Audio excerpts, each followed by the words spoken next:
al gobernador de Antioquia, Andrés Julián Rendón, que nos va a hablar de la forma en que se ha logrado el rescate de los cuerpos de estos uniformados. Ya tenemos a esta hora comunicación con el mandatario del departamento de Antioquia, el gobernador Andrés Julián Rendón. Gobernador, buenos días. Buenos días, Juan Roberto. Bueno, arranquemos hablando de lo operativo y ya vamos a hablar de las alertas que ustedes habían hecho de lo que pasa en esa zona. Pero nos confirman, se acaba de morir un capitán, es decir, se sube a 13 el número de policías muertos en este ataque.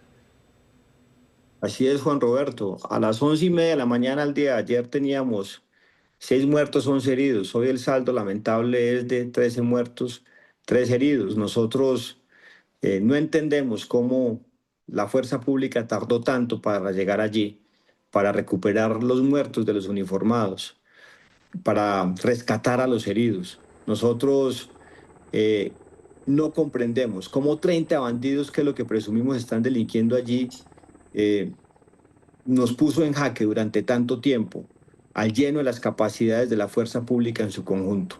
Es una situación muy lamentable, Juan Roberto. Gobernador, quisiera que nos ayudara a entender esto que usted está diciendo. Ayer digamos, de la tarde se hablaba de 6 policías muertos, hoy ya se habla de 13.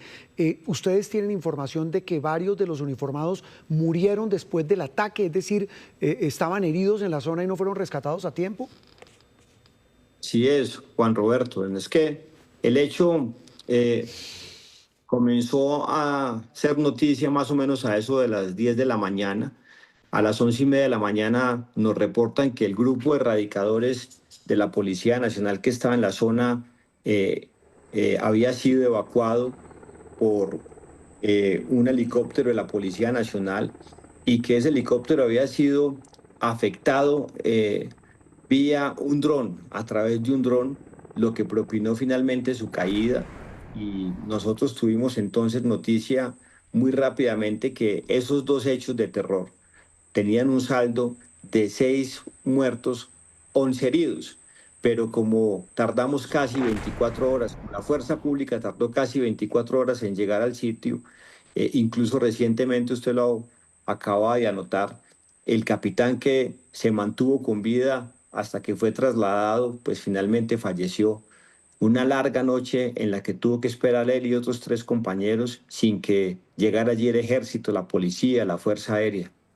Gobernador, usted dice que no son más de 30, si le entiendo, delincuentes de estos grupos armados en la zona, pero el director de la policía decía que era prácticamente imposible entrar porque eso está lleno de disidencias, incluso a un lado está el Clan del Golfo. Ayúdenos a entender a nuestros televidentes cuál es la situación en esa zona donde cayó el helicóptero, donde fue atacado. Juan Roberto, eso no es la selva, eso es el nordeste de Antioquia. Es una zona donde infortunadamente tenemos cultivos ilícitos, explotación ilegal de yacimientos de oro. El general Martínez, que es nuestro secretario de Seguridad, un oficial retirado de la policía, ya había advertido de lo que estaba aconteciendo desde el 4 de junio pasado en la vereda Los Toros de Amalfi, presencia inusitada de criminales del Clan del Golfo, de disidencias FARC. Pero ¿cómo me van a decir por cuenta de toda la información que nosotros hemos recopilado y que la hemos puesto oportunamente en manos de las autoridades, que 30 criminales, que los que estimamos han estado delinquiendo en la zona, son superiores a la fuerza pública en su conjunto, a las capacidades? Aquí lo que hubo, Juan Roberto, fue o una falta de determinación y liderazgo muy grande para recuperar a los policías muertos y a los heridos, o una negligencia abrumadora. Gobernador, buenos días. La información que nos han entregado por parte de la policía es que se ha dificultado la llegada allí también es por el tema de los drones, que hay muchos drones que han evitado que llegue la fuerza pública, que lleguen los helicópteros al rescate. ¿Qué información maneja usted sobre los drones que están imposibilitando, digamos, la llegada para el rescate de los cuerpos o que la estaban impidiendo? 3 años de una política equívoca de Petro como la paz total, contemporizando con el crimen, tratándolos de angelitos cuando no tienen ningún otro propósito distinto a capturar las rentas del narcotráfico y la minería ilegal, arroja resultados tan lamentables como el de ayer en Cali y el de el municipio de Amalfi.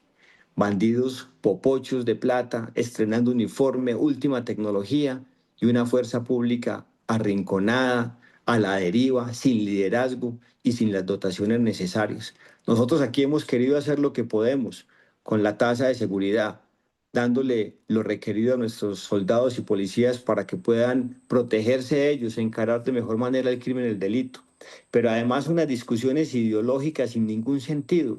¿Cómo es que nosotros seguimos sacrificando campesinos, policías y soldados haciendo erradicación manual, aspersión manual?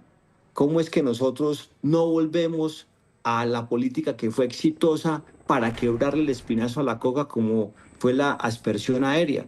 Este departamento llegó a tener tan solo 900 hectáreas de coca, hoy está inundado de coca.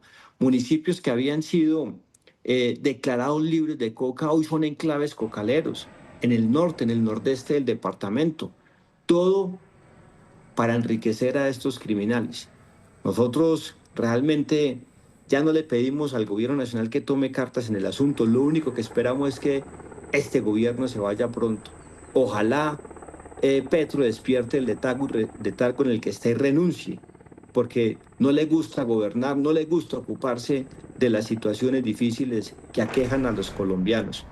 Y una cosa muy lamentable, Juan Roberto, el responsable de estos actos de terror, alias Calarcá, fue capturado hace un año por el Ejército Nacional. Él y sus principales secuaces, en un solo retén, prácticamente desmantelaron toda la estructura criminal de disidencias FARC y la fiscal Camargo, aliada de Petro, y Petro los convirtieron en gestores de paz. ¿Cuánto dolor nos hubiésemos ahorrado si se hubieran mantenido en firme estas capturas? Sí, una radiografía compleja la que nos describe. Gobernador, me quiero devolver a lo que usted planteaba. Tengo aquí la carta que su secretario de Seguridad, el general retirado Luis Eduardo Martínez, a quien lo conozco personalmente, sé que es un hombre, además de inteligencia, trabajó muchos años en la policía, le manda una carta al ministro de la Defensa. Puntualmente en esa carta, ¿qué advertían? Juan Roberto, el general Martínez, como usted lo enuncia, es un oficial destacado, retirado de la Policía Nacional. La gente en Antioquia sabe que nosotros tenemos la seguridad como prioridad y nos cuenta muchas cosas, nos pasa mucha información. El general Martínez con su equipo la procesa, la envía oportunamente al gobierno nacional, pero el gobierno nacional nos ha dejado en visto, como los dejó en visto también con la asistencia militar. Esa invocación que nosotros hicimos apegados a la ley para decirle al gobierno nacional, oiga, utilice la capacidad operativa de inteligencia de las fuerzas militares para que asista a la policía, porque la situación de seguridad está sobrepasando la capacidad de la policía. Lo hicimos desde mayo, cuando el Clan del Golfo activó el mal llamado Plan Pistola, y el gobierno nacional, como en la mayoría de las veces, desatendió esta advertencia. ¿Es posible que usted vaya hoy a estas zonas como la de esta región de Amalfi? Se lo pregunto porque pareciera que el Estado está desbordado. Usted mismo lo está diciendo, no se atendieron los llamados. La defensora del pueblo nos decía hace un rato, gobernador, que ese organismo también había enviado alertas por lo que podía pasar en varias regiones del país y que tampoco hubo gestión. ¿Hoy hay zonas donde usted pueda ir en Antioquia? Juan Roberto, yo voy a todos los rincones del departamento y yo agradezco a los soldados y policías que nos permiten hacer nuestro trabajo, haciendo ellos el que les corresponde. En los soldados y policías hay mucho valor, pero necesitan liderazgo, necesitan determinación de la autoridad civil que los comanda, necesitan respaldo, respeto, cariño, reciprocidad, no mandarlos a asesinar como infortunadamente ha ocurrido por una situación ideológica, por no realmente dar la discusión e implementar lo que ha probado ser exitoso para erradicar los cultivos de coca, que es la aspersión aérea. El gobierno nacional se ufana diciendo que ha tenido incautaciones de coca como ningún otro gobierno, pero eso es como decir que uno con una casa inundada se tiene que felicitar a sí mismo porque saca muchos baldes de agua. Está perdiendo de vista que está teniendo que sacar el agua con baldes porque precisamente tiene la casa inundada. Este país se nos inundó de coca, que es el principal combustible de los grupos armados ilegales, y el gobierno sigue en su ejercicio de contemporizar con el crimen. Ojalá se vaya rápido, ojalá el presidente Petro, que no le gusta gobernar, se vaya de una vez por todas y nos quite de encima esta pesadilla. Gobernador, en estos meses, en estas semanas, en estos días, puntualmente el tema es de falta de fuerza pública en esas regiones. Usted nos decía falta de liderazgo, ineficiencia en el manejo pues, de la fuerza pública. En estas zonas puntuales, como en esta región que usted nos dice que está inundada de coca en el departamento de Antioquia, allí ¿cuál sería la acción puntual que hay que emprender y que no se ha hecho según ustedes? Juan Roberto, controlar el territorio, llegar a los sitios donde nosotros hemos pedido que se llegue, con operaciones de profundidad, con el ejército. La policía necesita ser asistida militarmente, porque hay estaciones de policía en pueblos donde nos han asesinado policías con 12 o 13 uniformados, que pueden ser rápidamente superados por los criminales, no tienen cómo patrullar. Nos asesinaron hace 2 meses una policía en Valdivia, un criminal del ELN. Se acercó hasta la estación y la asesinó. Y si usted va a mirar cuántos uniformados tenía Valdivia y tiene en ese entonces, pues no le daba ni siquiera para salir a reaccionar. Pero el gobierno nacional nunca nos respondió a nuestra petición de asistencia militar. La fuerza pública tiene un gran valor en su corazón, pero necesita un liderazgo diferente. Necesita rodearla, acompañarla, necesita claridad administrativa, que no la enreden con ceses al fuego, que entiendan que el gobierno nacional está allí para rodearlos, para quererlos, para darles los elementos que se necesitan. Usted puede creer que la Cuarta Brigada del Ejército, que tiene en su jurisdicción más de 90 municipios, el gobierno nacional le hubiera dado este año 32 millones de pesos. ¿Por qué nos tocó a nosotros embarcarnos en la tasa de seguridad? Darle botas, darle morrales, darle equipamientos tecnológicos, drones, antidrones a la fuerza pública, porque el gobierno nacional abandonó la inversión en los soldados y policías, tiene caído los comandos de policía, las guarniciones militares. Muy duro esta situación, pero no nos vamos a dejar y los soldados y policías tienen que saber que aquí estamos nosotros para rodearlos, para acompañarlos y para hacer lo que nos corresponda, de tal suerte que ellos puedan protegerse a sí mismos, arrinconar al crimen y el delito y proteger a los antioqueños y colombianos. Gobernador, qué panorama tan duro el que pinta usted de su departamento y una situación tan compleja. Me quiero devolver a otro tema puntual que usted mencionaba. Y recuérdenos las fechas y los lugares. Hubo una caravana de camionetas de la UNP que llevaban a varios de estos hombres, jefes de estas disidencias, usted me corregirá, en el departamento de Antioquia. Y recuerdo puntualmente que cuando fueron capturados llevaban armas y municiones y plata. Y cuando los captura la fuerza pública en un retén, pues les dicen no, hay que soltarlos porque son gestores de paz. ¿Usted no recuerda ese episodio puntual? Y muy lamentable eso, Juan Roberto, porque ese episodio estaba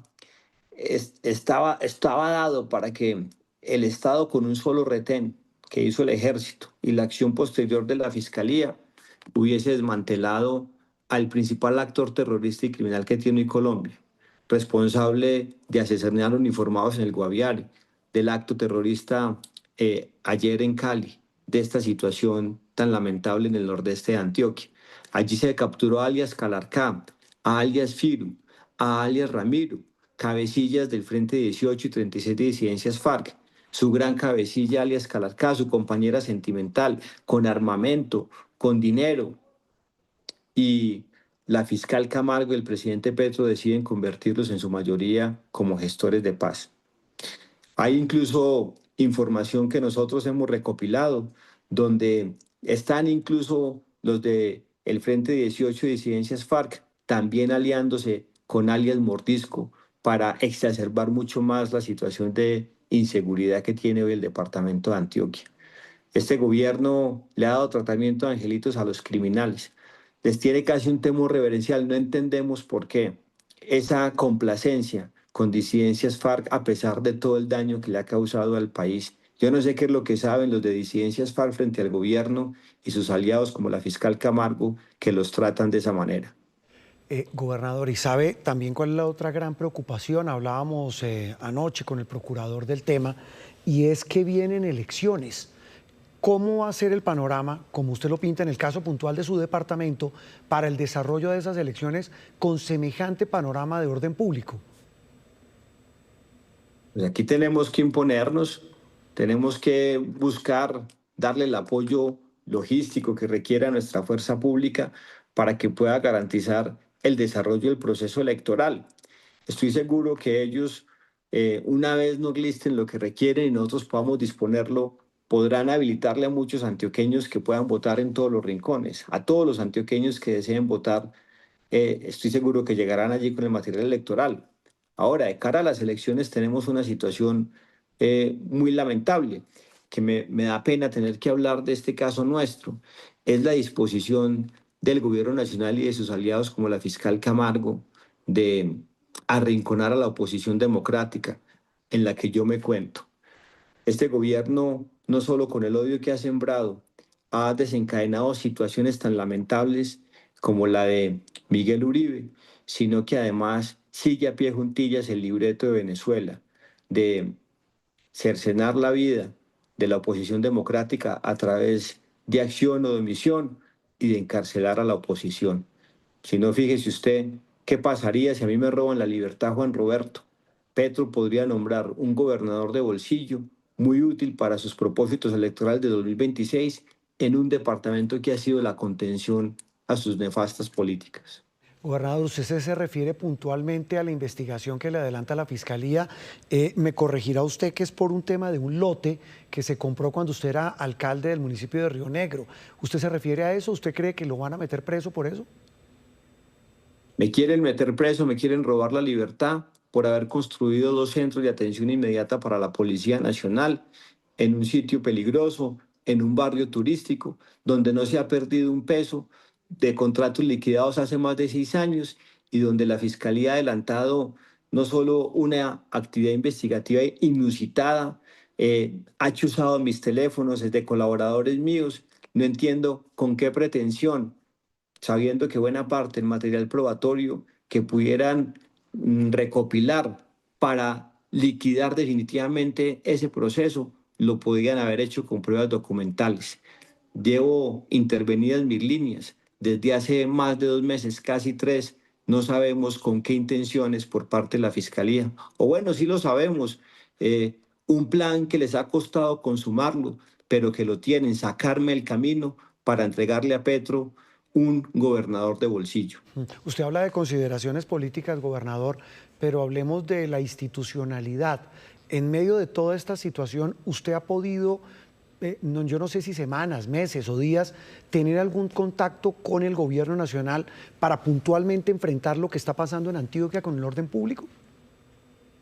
Yo procuro trabajar con los soldados, con los policías acantonados en Antioquia. Los quiero, los apoyo, soy recíproco con ellos, por eso creamos la tasa de seguridad con los fiscales, con los jueces, porque ellos son la esperanza de Colombia. Pero con eh, el gobierno nacional el diálogo es prácticamente nulo. Y recursos, ha hablado, por ejemplo, de que les den más plata. Como usted dice, de la gobernación le toca sacar ese impuesto que usted nos menciona. ¿Recursos del gobierno nacional para la fuerza pública en Antioquia han tenido, por ejemplo, este año? Juan Roberto, ¿usted cómo explica que la Brigada Cuarta, que tiene en su jurisdicción más de 90 municipios, tenga 32 millones de pesos del gobierno nacional para invertir? A nosotros nos tocó crear la tasa de seguridad para recoger en 3 años cerca de 1 billón de pesos, para entregarle dignidad locativa a soldados y policías en sus estaciones de policía, guarniciones militares, para darles morrales, botas, chalecos balísticos, cascos blindados, para tapar el hueco que abrió el gobierno nacional, porque no solo con su falta de liderazgo dificulta el quehacer de la fuerza pública, con su política equívoca de paz total, sino que los abandonó en inversiones que ellos requieren para encarar una situación del crimen con unos bandidos cada vez más ricos, con tecnología, con armamento nuevo y estrenando uniforme. Pues, gobernador, un panorama muy difícil, muy complejo el que usted nos pinta en el departamento que usted lidera y que usted gobierna. Sabe que estamos aquí con usted, con los antioqueños, con los paisas, y vamos a seguir pendientes de lo que pasa en esta región del país, que por supuesto no es solo malas noticias, pero que sin duda hay que poner la lupa sobre hechos tan dolorosos como este, el que hemos comentado y hablado, el asesinato de estos 13 policías. Le mandamos un abrazo a usted y por intermedio suyo a todos los antioqueños. Muchas gracias. Gracias, Juan Roberto. Un saludo.